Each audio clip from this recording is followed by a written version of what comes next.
fund, we definitely want to talk about that because I think the last time that I talked to you, we were talking about it selling out, Mhm. and the Eerie Eyeball edition is sold out, but they did restock it. And now they've restocked it for a third time on the Grindhouse site. So it's a 6 disc big box set edition. It doesn't seem to me like they're going to make a standard edition. What do you think? Do you think there's going to be like a 1 or 2 disc edition coming out anytime soon? I would think at some point maybe, but I look up and down their site and pretty much all their releases are deluxe. So it only makes sense that this stays, but like how much money is that going to cost to keep pressing 6 disc editions of something that's probably sold out, what was it, twice over? Maybe it might sell out again for the third time, but even still, like you got to think about like the ROI or return on investment. I don't know if it'll be worth it. I mean, hell, they have made a lot of money on it because what was it, the first limited edition pressing of them with the eyeball thing, that was 3,500 copies. Right. So And at what was the $66 a pop, that's over quarter million. right?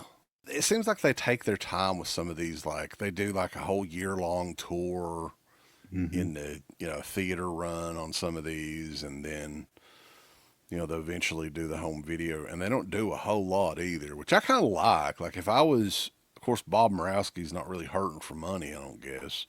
So No. he can fund this stuff himself and take his time.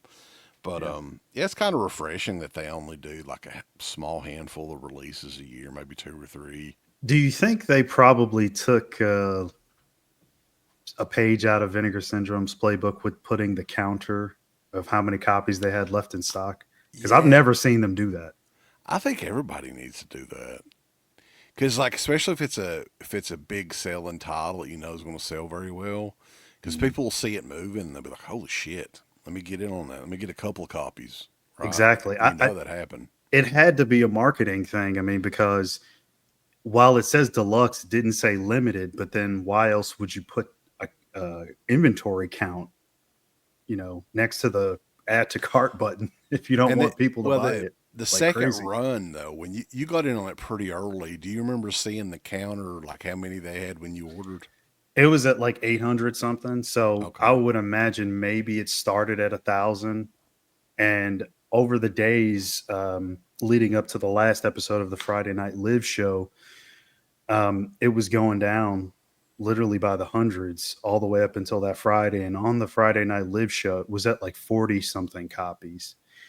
And then I'm just waiting because I'm thinking like it's going to say out of stock.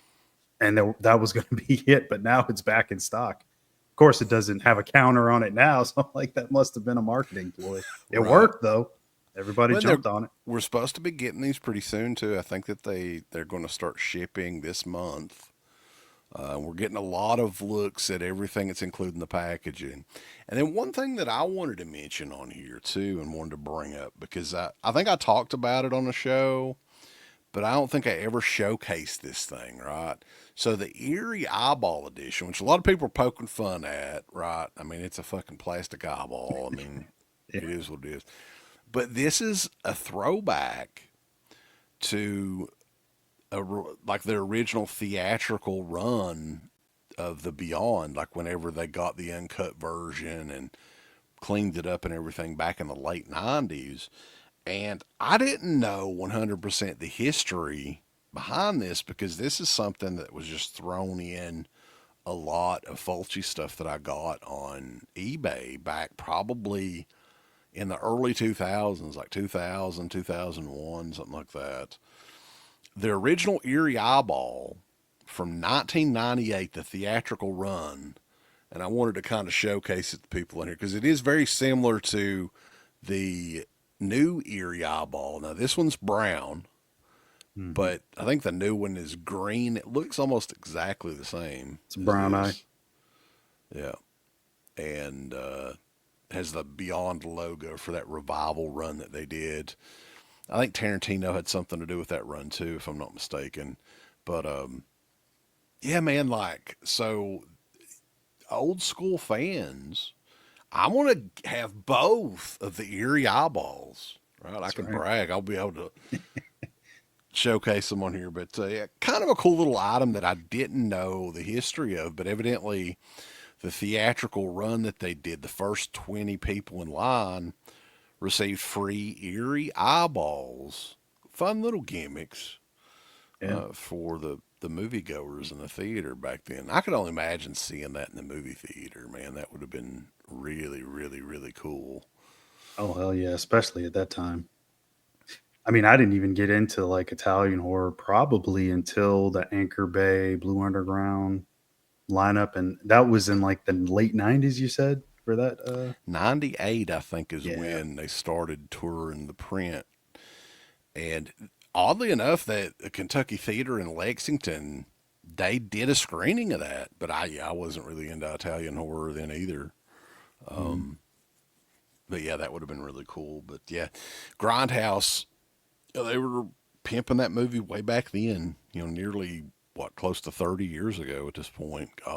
yeah. God Almighty.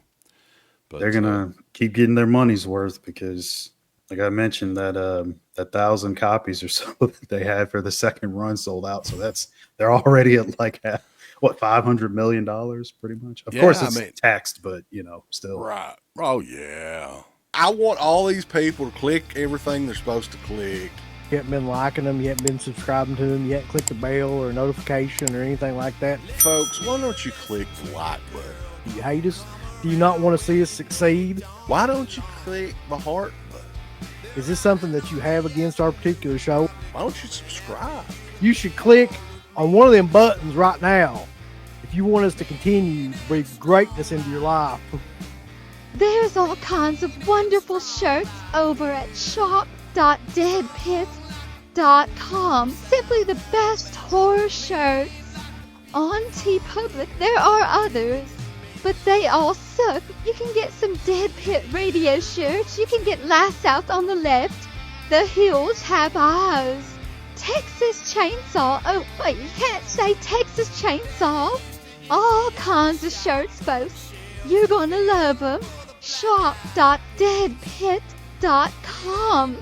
Special thanks goes out to our supporters on Patreon. You know what kind of stuff you can get on Patreon, Uncle Bill, starting at only $1 a month? What's that?